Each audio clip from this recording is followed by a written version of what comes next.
অনেক সময় দেখবে বাচ্চাদের খুব নজর লাগে। যেসব বাচ্চা খুব সুন্দর হয়, খুব চটপটে হয়, খুব টকেটিভ হয়, খুব আই ক্যাচিং হয়, লোকের চট করে নজর লেগে যায়। এবং বিভিন্ন ধরনের স্পিরিটস আমাদের আশেপাশে তো ঘুরে বেড়ায়। কারণ বিভিন্ন জায়গায় আমরা যাই, সেখান থেকে কোনো না কোনো ভাবে কোনো এনার্জি, ব্ল্যাক ম্যাজিক বা ব্ল্যাক এনার্জি, নেগেটিভ এনার্জিজ তাদেরকে ইম্প্যাক্ট করে।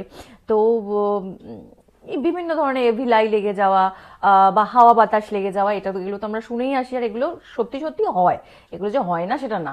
তো এইগুলো থেকে বাচ্চাকে প্রোটেক্ট করার একটা খুব রামবান রেমেডি তোমাদেরকে আমি দেবো। একটা সাদা কাপড় নেবে, তার মধ্যে কিছুটা লাল লঙ্কা নেবে, লাল শুকনো লঙ্কা নেবে, এক মুঠো মতো লাল শুকনো লঙ্কা নেবে। তার মধ্যে হনুমানজির পায়ে ছোঁয়ানো সিঁদুর, যেটা মন্দিরে গেলে তোমরা পেয়ে যাবে, তার মধ্যে দেবে একটা লোহার পেরেক।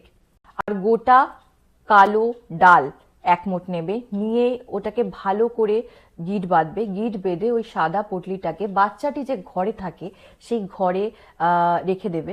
এবং এইটা তোমরা করবে হচ্ছে মঙ্গলবার অথবা শনিবার। এই পটলিটাকে মোটামুটি তোমরা 1-2 মাস আরামসে রেখে দিতে পারো। এটা রেখে দেবে, দেখবে বাচ্চার কোনো ধরনের নজর লাগা, এভিলাই বা বিভিন্ন ধরনের বাচ্চার শরীর খারাপ হওয়া, হাওয়া লাগা, এগুলো থেকে কিন্তু বাচ্চাটা প্রোটেক্টেড থাকবে।